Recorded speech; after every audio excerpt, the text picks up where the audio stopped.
আপনি কি video editing শুরু করতে চাচ্ছেন অথবা আপনি কনটেন্ট ক্রিয়েশন শুরু করতে চাচ্ছেন? তো সেক্ষেত্রে আপনার ভিডিও এডিটিং অথবা কনটেন্ট ক্রিয়েশন পেশায় আসার জন্য ভিডিও এডিটিং করার জন্য CapCut ভালো হবে নাকি Premiere Pro ভালো হবে?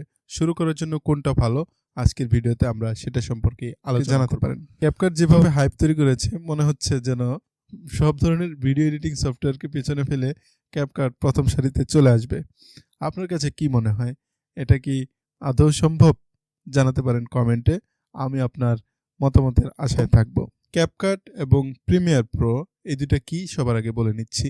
CapCut হচ্ছে বর্তমান সময়ে সবচেয়ে জনপ্রিয় হাইপ সৃষ্টি করা একটা ভিডিও এডিটিং সফটওয়্যার, যেটা পিসি ভার্সন এবং মোবাইল ভার্সন দুটাতেই সম্পূর্ণ ফ্রিতে পাওয়া যাচ্ছে।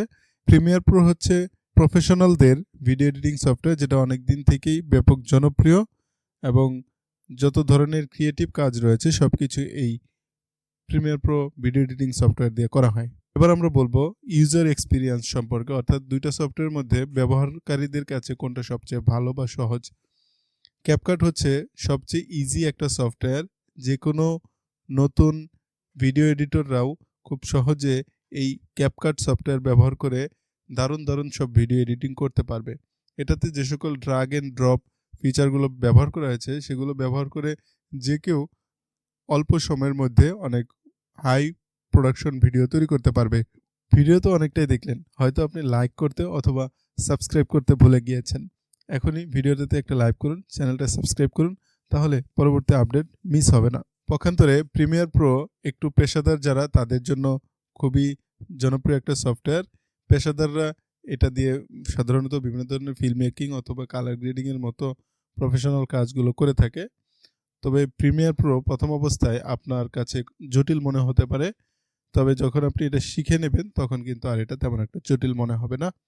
এখন এই CapCut এবং Premiere Pro ফিচারগুলো সম্পর্কে ধারণা দেব যে আসলে কোনটা কেমন।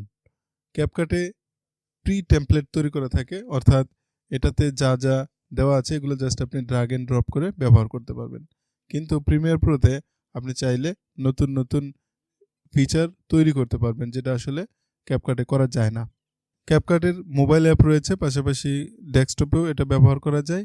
পক্ষান্তরে Premiere Pro কিন্তু শুধুমাত্র কম্পিউটারে ব্যবহার করা যায়, এটার কিন্তু কোনো মোবাইল ভার্সন নেই। CapCut সম্পূর্ণ ফ্রি একটা সফটওয়্যার, কিন্তু Premiere Pro হচ্ছে একটা প্রিমিয়াম সফটওয়্যার, এটা আপনাকে কিনে নিতে হবে, তারপর ব্যবহার করতে হবে। তবে আমাদের সকলের মুখে চলমান একটা কথা যে CapCut দিয়ে সোশ্যাল মিডিয়া অথবা বেসিক লেভেলের কাজগুলো করার জন্য বেশ উপযুক্ত একটা সফটওয়্যার, কিন্তু প্রো লেভেলের অর্থাৎ ফিল্ম মেকিং অথবা প্রোডাকশন লেভেলের কাজ করার জন্য আপনার Premiere Pro বেস্ট। আমরা এই দুইটার মধ্যে সুবিধা অসুবিধা নিয়ে কথা বলবো। CapCut সম্পূর্ণ ফ্রি, ফলে যে কেউ এটা ব্যবহার করতে পারবে। CapCut খুবই সহজ একটা সফটওয়্যার। পাশাপাশি CapCut-এর মোবাইল ভার্সন রয়েছে এবং ডেস্কটপ ভার্সনও রয়েছে। এ পর্যন্ত ভিডিওটা দেখেছেন মানে আপনার ভিডিও এডিটিং সম্পর্কে ব্যাপক চাহিদা রয়েছে, ব্যাপক আগ্রহ রয়েছে। সামনের অংশটুকু কন্টিনিউ করুন, সামনে আরও গুরুত্বপূর্ণ তথ্য রয়েছে। এগুলো হচ্ছে CapCut-এর ভালো দিক। আর CapCut-এর একটু খারাপ দিকও রয়েছে, সেটা হচ্ছে অনেকেই বলে, যারা প্রফেশনাল তারা বলে যে CapCut দিয়ে আপনি প্রোডাকশন লেভেলের ভালো মানের কাজগুলো এখনও করতে পারবেন না, এটা শুধুমাত্র বিগিনারদের জন্য অথবা সোশ্যাল মিডিয়া প্ল্যাটফর্মের কন্টেন্ট ক্রিয়েশনের জন্য এটা চলনসই একটা সফটওয়্যার। তবে আমার কাছে ব্যক্তিগতভাবে মনে হয় CapCut-ই ভালো।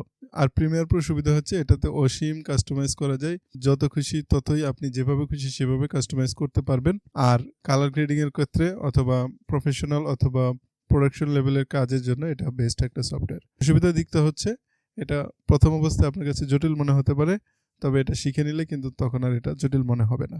আরেকটা অসুবিধা হচ্ছে এটা আসলে পেইড, এটা আপনি ফ্রিতে ব্যবহার করতে পারবেন না। এটা ব্যবহার করার জন্য লিগ্যালি এটা ব্যবহার করার জন্য আপনাকে প্রিমিয়াম সাবস্ক্রিপশন কিনে নিতে হবে। এখন হচ্ছে ফাইনাল কথা যে CapCut এবং Premiere Pro এই দুইটার মধ্যে নতুনদের জন্য কোনটা ভালো। আপনি যদি একদমই নতুন হন, কন্টেন্ট ক্রিয়েশনে আপনার পেশা গড়তে চাচ্ছেন অথবা ভিডিও এডিটিং শিখতে চাচ্ছেন, বেসিক লেভেলের ভিডিও এডিটিং শেখার জন্য, পাশাপাশি কন্টেন্ট ক্রিয়েশনের যাত্রা শুরু করার জন্য নতুনদের জন্য CapCut খুবই অ্যাপ্রোপ্রিয়েট। আমার সাজেশন থাকবে আপনারা CapCut দিয়ে শুরু করতে পারেন। আর যারা ভবিষ্যতে ভালো মানের একজন ভিডিও এডিটর হতে চান, প্রফেশনালদের সঙ্গে কাজ করতে চান, বড় বড় স্বপ্ন রয়েছে ভিডিও এডিটিংকে কেন্দ্র করে, তারা প্রিমিয়ার প্রো শিখতে পারেন, সেটা আপনার জন্য অ্যাপ্রোপ্রিয়েট হবে। তবে শুরু করার জন্য কাটি যথেষ্ট। ছিল আমাদের আজকের ভিডিও। আশা করছি আমাদের আলোচনা আপনাদের কাছে ভালো লাগবে। ভালো লাগলে অবশ্যই ভিডিওটাতে একটা লাইক, কমেন্ট, শেয়ার করতে একদমই ভুলবেন না। আর আপনার কোন সফটওয়্যারটা ভালো লাগে, ইতিমধ্যে আপনি কোন সফটওয়্যারটা ব্যবহার করেছেন, সেটা আপনি কমেন্টে জানাতে একদমই ভুলবেন না। যদি আপনি ক্যাপকাট ব্যবহার করে থাকেন অথবা প্রিমিয়ার প্রো ব্যবহার করে থাকেন, তাহলে এই দুটোর মধ্যে কোনটা আপনার কাছে ভালো লাগে সেটা আপনি আমাদেরকে জানাতে পারেন।